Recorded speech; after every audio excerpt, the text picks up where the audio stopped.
questions at the end. Yes. We are free Yes. to Yes.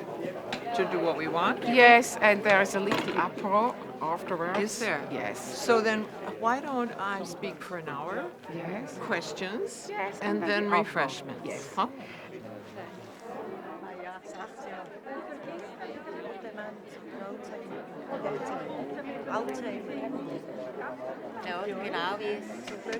Ich will noch ein Wort sagen, das Bild, oder? Das ist Minneapolis und mein Bruder wohnt in Minneapolis und dank dem habe ich Pauline kennenlernen. Sie ist eine Nachbarin, sie ist eine Freundin von meinem Bruder.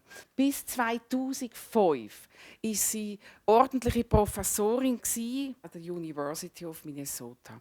Und eigentlich ist durch ihre Vergangenheit auch der Gedanke von ambiges Los entstanden. Der Vater von der Pauline ist mit 17 aus Burgdorf ausgewandert, weil die Schweizer wirtschaftliche Nöte waren. Aufgewachsen ist sie im Ort New Glarus. New Glarus ist in Wisconsin, oder? Das ist ein Staat in Amerika.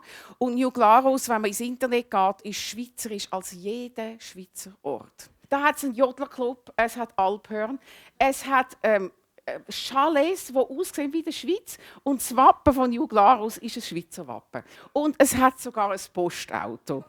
Durch das hat auch Pauline Boss irgendwo ganz nah bei ihrem Vater das erlebt, was ambiges Los bedeutet. Man ist daheim und trotzdem nicht daheim. Ambiges Los. Ihrem Vater hat weder da noch dort richtig Heimat gehabt. Ich kann ein bisschen Schweizerdeutsch reden, aber nicht so viel. Mein Vater war Paul Grossenbacher von Bortleff und Mutters Mutter ist vom Engi, ein Hammerli, und Mutters Vater ist ein Elmer vom Elm.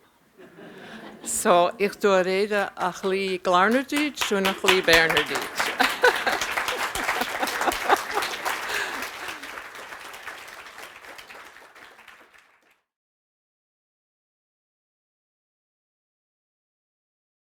It is very stressful to love someone who has dementia. I think you know that already. And so I want to address that issue of stress because stress is not good for people. It makes them sick. And one of the statistics that is very frightening is that caregiving is bad for your health unless you lower the stress. So many caregivers die before the person they are taking care of. And therefore, our job here is to keep caregivers healthy and strong and resilient. Resilience is an important word. It means not just staying strong, but getting stronger because of the work you do.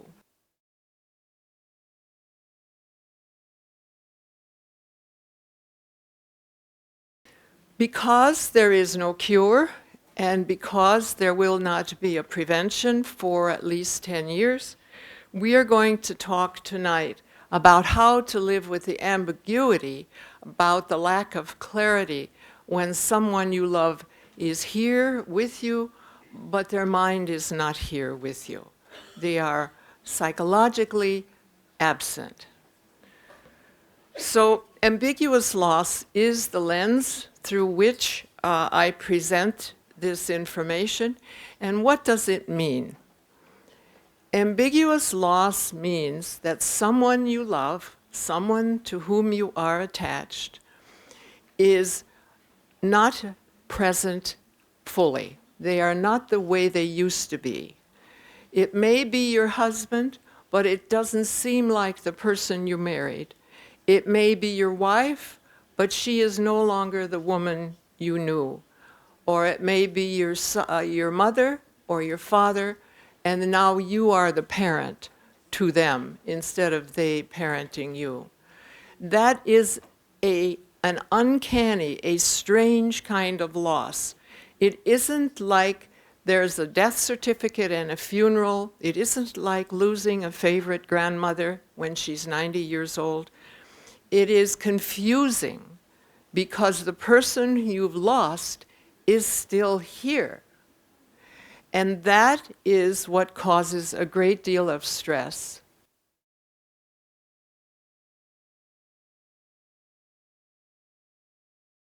First of all, there are some tools that might help you. One is a way of thinking, and it's called both and thinking, whereby you say to yourself, my loved one is here, both here and not here. Or, this is my mother, this is both my mother and the person I take care of. Or, this is both my husband and no longer the person I knew when I married him. So you understand its duality thinking, where you hold two different ideas in your mind at the same time. Dialectics, okay? It's very important that caregivers learn to hold two different ideas in your mind at the same time, because if you only hold one, it is more stressful. The truth of absence and presence of your loved one is in fact not one answer. It's two answers. They are here and not here. She is gone, but not gone. She's still here. And that double way of thinking is really the only truth you have. Ja, ich denke jetzt auch, dass sie das so klar formuliert hat, die Zweischienigkeit. Auf 2 Schienen gleichzeitig fahren. Eigentlich etwas, was man normalerweise ja nicht so macht. Und dass das normal ist und dass das eben vielleicht, wenn man das zulassen kann, dass das richtig ist, dass das auch eine Überlebensstrategie ist. Aber ja, sie hat es jetzt einfach klar können formulieren, was ich irgendwie gespürt irgendwie auf eine Art. Das ist schon das. Er ist da und er ist nicht da. Ich muss für 2 entscheiden. Das Duale, das sie auch angesprochen hat. Also ich kann auch niemanden, den ich anlehnen kann. Oder? Also, wo einem manchmal eben schon sehr wohl täte. Man kommt nicht einfach mehr so in der näheren Umgebung dazu, sondern man muss sich die aussen suchen.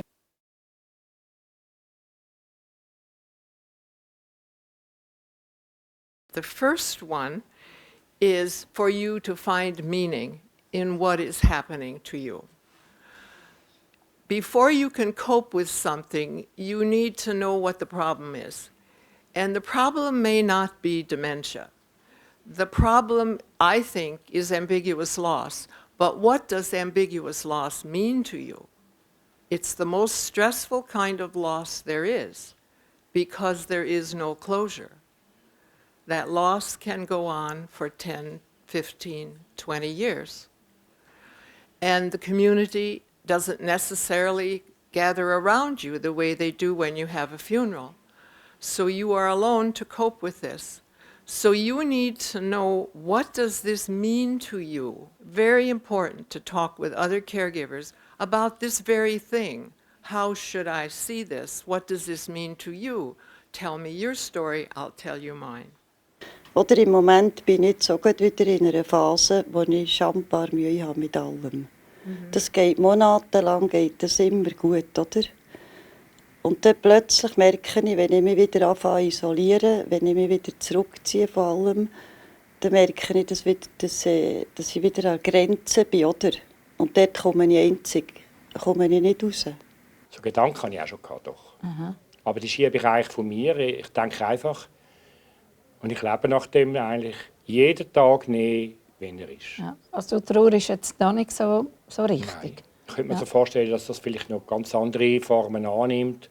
Aber jeden Tag nehmen und freuen an dem, was sie noch gut macht oder was wir miteinander machen. Wir sind sehr unternehmungslustig. Well, I think facing grief may be different for different people. It certainly is different in different cultures, but I think it is different for most men and most women. And women may grieve more easily because they are more connected or more in touch with their emotions. and men may have a harder time. With the emotional part, they may be better at managing caregiving, but they have a harder time with the emotional part.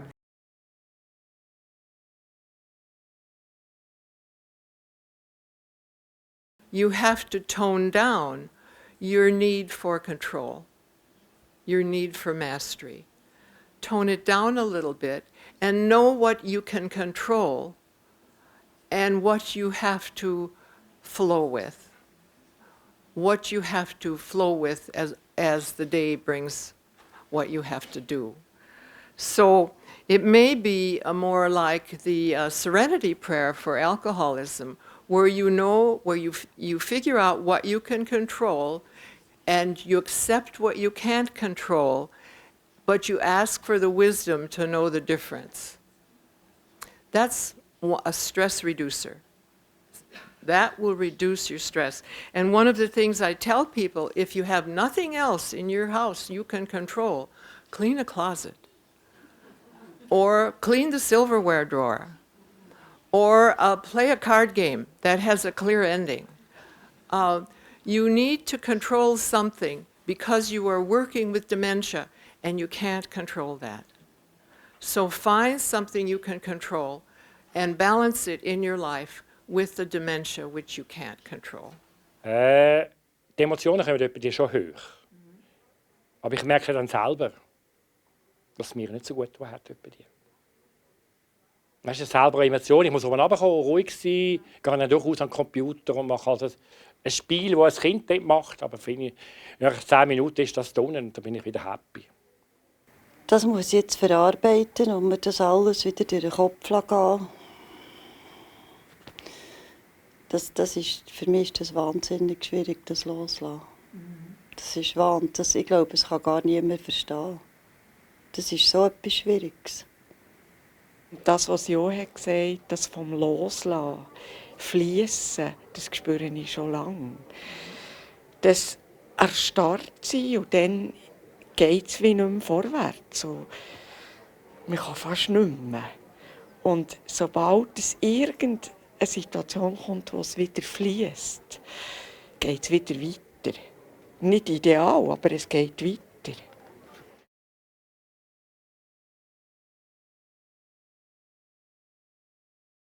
You need to broaden your identity. It has to do with who you are.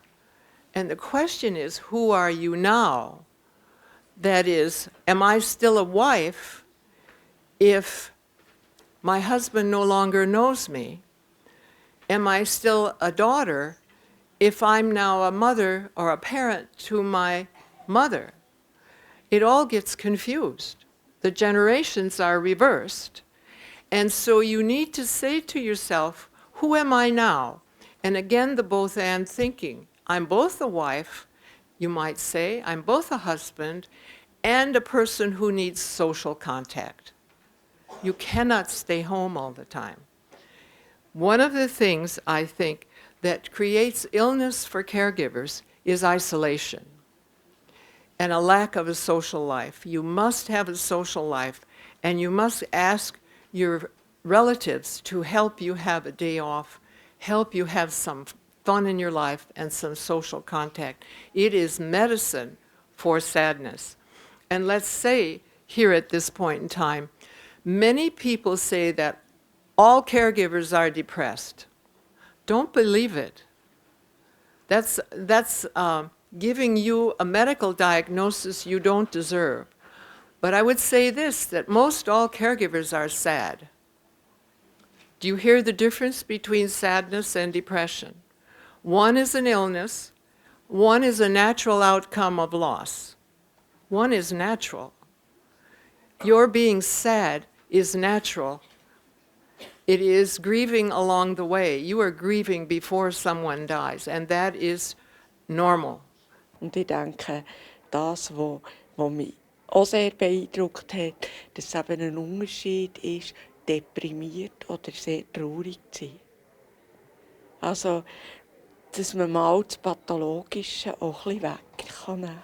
Was ich aber vermisst habe, jetzt noch vermisse, ist eine Umarmung, ein liebes Wort. Die Sexualität, das ist für mich eigentlich wahrscheinlich auch durch das Wechseljahr und alles, das ist für mich nicht mehr. Weil wenn ich das brauchte, könnte ich Freunde haben für das, oder? Das ist ja heutzutage kein Problem. Da leide ich gar nicht drunter, aber einfach das die Umarmung, die Zärtlichkeit, das als Frau, oder? Ich fühle mich ja nicht mehr als Frau. Ich habe nicht das Gefühl, ich bin einfach ein Mensch, oder? Funktionieren. Aber die Weiblichkeit ist eigentlich nicht mehr vorhanden, muss ich ehrlich sagen. Da muss ich also schon sagen, ja, ich habe Bedürfnis. Einfach auch nach Zärtlichkeit oder einfach auch jemandem, der einmal mal in den Arm nimmt und sagt, du machst das gut. Und nicht nur eine weibliche Person, sondern eben auch ein Mann. It is true, of course. It is one of the greatest problems for both males and females. And you don't feel so feminine or perhaps so masculine anymore for the men, feminine for the women, because the part of your marriage that increased those feelings is essentially gone. Dementia takes away the emotional expression of the person, so their feelings are gone, and that's why it's a relational problem. It's because the two people work together. You feel warm and wonderful because your husband has in fact felt warm and wonderful to you. So it's interactive. One starts the other, and now the one is frozen in their illness. And so the other person has no way to begin feeling that way, unless of course they have another friend, and that does sometimes happen. More so with males than with females, and perhaps that allows them to be a better caregiver, but it is a major, major loss for people who love someone with dementia. The love stays, but the love is more, it is more platonic.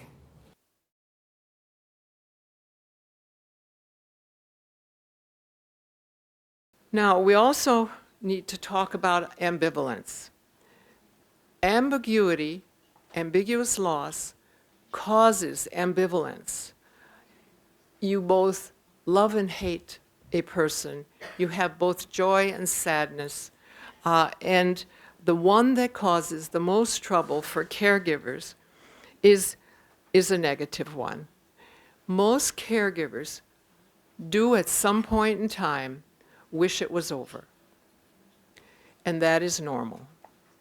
You wish the person would be gone because it takes so long, because they're suffering, because you're exhausted. Just know that wishing it was over is normal. But at the same time, know that you need to talk with somebody if you have that wish, because keeping that negative wish inside of you might come out as abuse or neglect. And you don't want to do that to the patient. So normalize the ambivalence. Know that it's a common feeling, it's a common emotion that caregivers have. I wish it was over. It's just normal.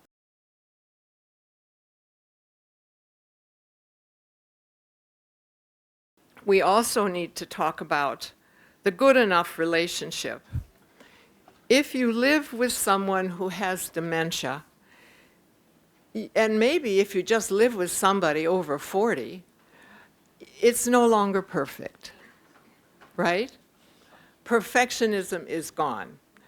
Maybe perfectionism is at 18, I'm not sure. Maybe just 18, 19, 20, maybe.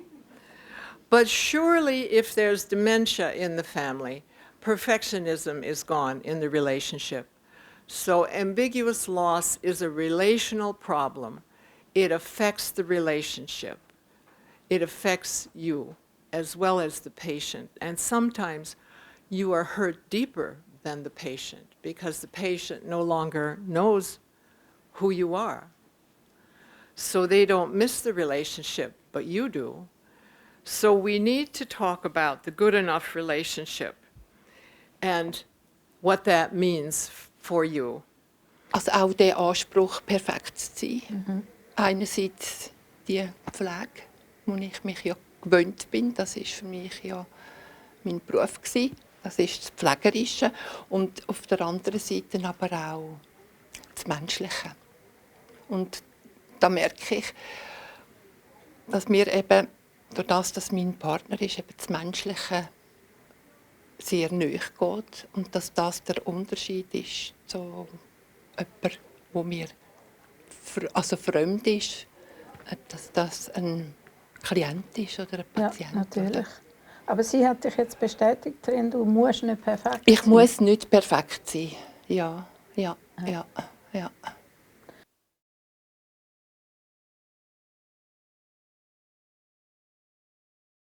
The last one is imagining new hopes and dreams. It's very hard to dream about a future life when you're in the midst of caregiving for dementia. But you must do that. I don't care how old you are.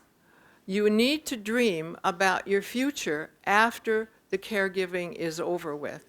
And some people may even begin that while you're caregiving, such as looking into college courses, looking into social events, looking into travel that you might do after your work is over. You must have some dream in the future that carries you through these years of caregiving.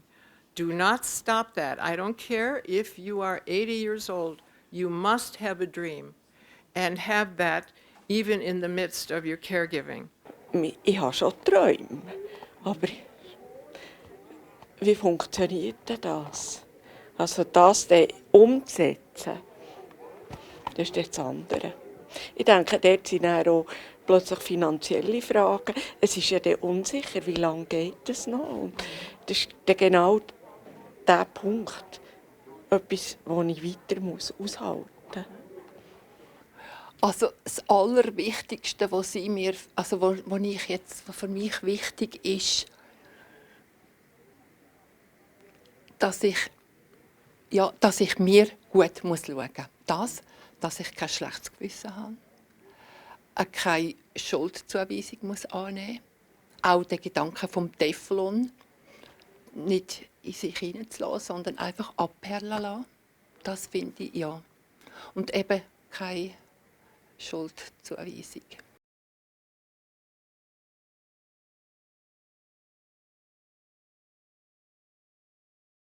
The more you can embrace the ambiguity of dementia's loss, the less terrifying it will be for you. And above all, remember to take care of yourself. Be mindful of when you need a break. And I'll tell you some tips that you know when you need a break. When you get angry, you need a break. When you are no longer sleeping, you need a break. When you are not taking your own medicine anymore, you need a break. Ich habe so viel gehört und habe so viele Notizen gemacht. Super Frau, eindrücklich, gut vorgetragen. Auch die Tochter Corinne, die da war, war begeistert. Sehr guter Vortrag. Ich bin froh, dass sie dabei ist. Es war alles wichtig für mich zu hören. Das Wichtigste war, dass von den Aggressionen auch das Loslassen, wo ich eine wahnsinnig Mühe habe. Und ich habe ganz am Anfang, wo wir die Diagnose hatten, habe ich gesagt, was mich nicht umhaut, macht mich stärker. Und das geht ja ein bisschen in diese Richtung. Mal schon, dass mich stärkt. Oder eben, ja, dass ich vielleicht auch anders jetzt schon bereits, ja, mal, dass mir das gelingt, was ich vorher nicht konnte. Jetzt, wo du mich so konkret fragst, denke ich schon, was für mich eine Herausforderung ist und ich mit denen aber auch stelle. Und auch kannst stolz sein darauf. Und ja. Caregiving does not have to destroy your health. It doesn't have to lead to depression and isolation. It can instead lead to emotional growth and a strength you never knew you had before. And this is your source of hope. Thank you.